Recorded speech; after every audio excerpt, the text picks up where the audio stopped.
News 18 लोकमत बुलेटिनच्या सुरुवातीला बातमी स्वातंत्र्यवीर सावरकर यांच्याविषयीच्या संदर्भातली। केंद्रीय संरक्षण मंत्री राजनाथ सिंह यांनी स्वातंत्र्यवीर सावरकर यांच्याविषयी मोठा खुलासा केला। त्यामुळे मोठा राजकीय वाद पेटण्याची शक्यता आहे। स्वातंत्र्यवीर सावरकर यांच्या संदर्भात वेळोवेळी खोटी माहिती पसरवण्यात आली असं महत्त्वाचं विधान राजनाथ सिंह यांनी केलं आहे। राष्ट्रपिता महात्मा गांधी यांच्या सूचनेवर वीर सावरकर यांनी इंग्रज सरकारच्या पुढे तुरुंगातून सोडण्यासाठी माफीनामा दिला होता असा दावा राजनाथ सिंह यांनी केला। दिल्लीमध्ये वीर सावरकर पुस्तकाच्या लोकार्पण कार्यक्रमात राजनाथ सिंह बोलत होते।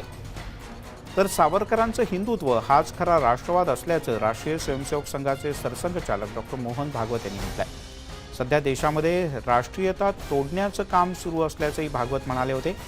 तर राजनाथ सिंह यांच्या सावरकरांच्या संदर्भातल्या विधानामुळे राजकीय वाद उफाळून येण्याची शक्यता आहे।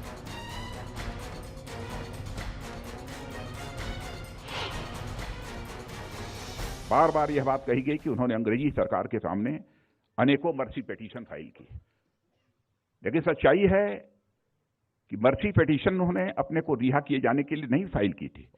सामान्यतः जो एक कैदी को पूरा अधिकार होता है कि मर्सी पिटीशन फाइल करना चाहे तो वह कर सकता है। महात्मा गांधी ने उन्हें कहा था कि आप मर्सी पिटीशन फाइल करो।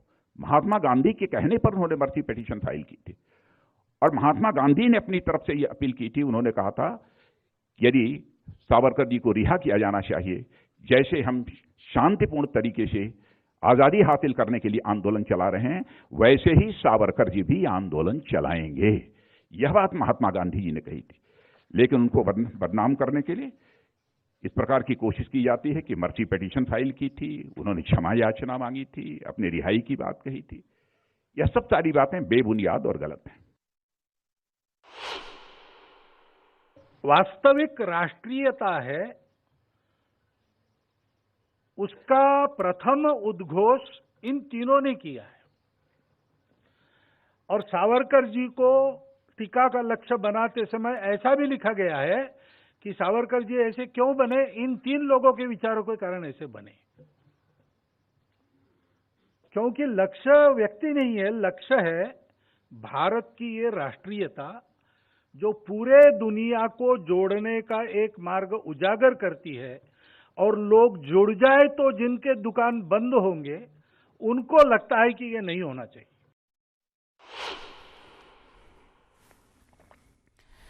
दरम्यान स्वातंत्र्यवीर सावरकर यांनी स्वतः याचिका दाखल केली नव्हती, त्यांच्याबद्दल चुकीचे वाद तयार केले जात असल्याचं विधानसभेतले विरोधी पक्षनेते देवेंद्र फडणवीस यांनी म्हटलंय। हे आता स्पष्टच झालेलं आहे, कारण स्वातंत्र्यवीर सावरकरांनी त्या काळामध्ये अनेकांच्या याचिका तयार केल्या, पण स्वतः याचिका केली नव्हती। त्यांना ज्यावेळेस आग्रह झाला आणि सांगण्यात आलं की हे तुम्ही करा, त्यावेळेसच त्यांनी केली। हा इतिहासाचा भाग आहे। स्वातंत्र्यवीर सावरकर हे सर्वात जास्त काळ आणि सर्वात अडचणीच्या काळात परिस्थितीमध्ये हे सेल्युलर जेलमध्ये राहिलेले आहेत। खरी काळ्या पाण्याची शिक्षा ज्या लोकांनी भोगली त्यापैकी ते एक आहे। त्यामुळे त्यांच्याबद्दल जे वाद या ठिकाणी उभे केले जातात ते अत्यंत चुकीचे वाद आहेत। दरम्यान स्वातंत्र्यवीर सावरकर अशी माफी कधीही मागणार नाहीत। त्यांनी माफी मागितली असं मला अजिबात वाटत नाही। भाजपला सावरकरांविषयी प्रेम का आलं आहे हे कळत नाही। सावरकर हे आमच्यासाठी आदर्श आहेत आणि कायम राहतील असं शिवसेनेचे खासदार संजय राऊत यांनी म्हटलंय। सावरकरांनी ज्या पद्धतीनं तुम्ही माफी मागितली असं म्हणता, अशी माफी त्यांनी कधीच मागितली नाही। राजकारणामध्ये असेल, तुरुंगवासामध्ये असेल, अनेकदा काही स्ट्रॅटेजी ठरवायच्या असतात। तुम्ही जर संपूर्ण समग्र सावरकर पाहिलं किंवा सावरकरांचा अभ्यास केला तर 10 वर्षापेक्षा जास्त काळ जो क्रांतिकारक तुरुंगामध्ये खितपत पडलाय, त्याला असं वाटलं की इथे खितपत पडण्यापेक्षा आपण बाहेर येऊन वेगळं कार्य करावं आणि त्यासाठी जगभरात जे मार्ग स्वीकारले जातात बाहेर येण्याचे, बाहेर पडण्याचे, त्या तुरुंगवासातून तोच मार्ग सावरकरांनी स्वीकारला असेल तर त्याला माफी म्हणता येणार नाही। त्यामुळे पुन्हा एकदा सावरकर या विषयावरून मोठा वाद रंगण्याची शक्यता आहे। वळूयात पुढच्या बातमीकडे। लखीमपूर खिरी प्रकरणावरून काँग्रेस पुन्हा एकदा आक्रमक झाल्याचं दिसतंय। याच प्रकरणी काँग्रेसच्या शिष्टमंडळानं राष्ट्रपती रामनाथ कोविंद यांची भेट घेतली। यावेळेला काँग्रेसकडून राहुल गांधी आणि प्रियांका गांधी हे उपस्थित होते. राष्ट्रपतींच्याकडे त्यांनी थेट केंद्रीय राज्यमंत्री अजय कुमार मिश्रा यांना पदावरून हटवण्याची मागणी केली. राष्ट्रपतींची भेट घेतल्यानंतर त्यांनी माध्यमांशी संवाद साधला. यावेळेला राहुल गांधी यांनी केंद्र सरकारवर कठोर शब्दात टीका केली.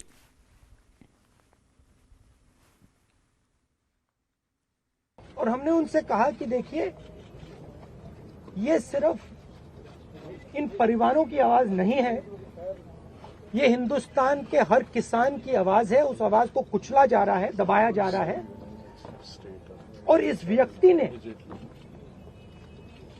हत्या से पहले देश के सामने कहा है कि अगर सुधरोगे नहीं तो मैं सुधार दूंगा. मतलब किसानों को धमकी दी और फिर उस धमकी पर एक्शन लिया और किसानों को मारा. तो हमने राष्ट्रपति जी से कहा कि देखिए, जब तक ये व्यक्ति मंत्री है तब तक न्याय नहीं मिल सकता है. इस मंत्री को हटा देना चाहिए और सुप्रीम कोर्ट के 2 सिटिंग जजेस की इंक्वायरी होनी चाहिए और जिन्होंने भी ये हत्या की है, मर्डर किया है, उनको सजा मिलनी चाहिए.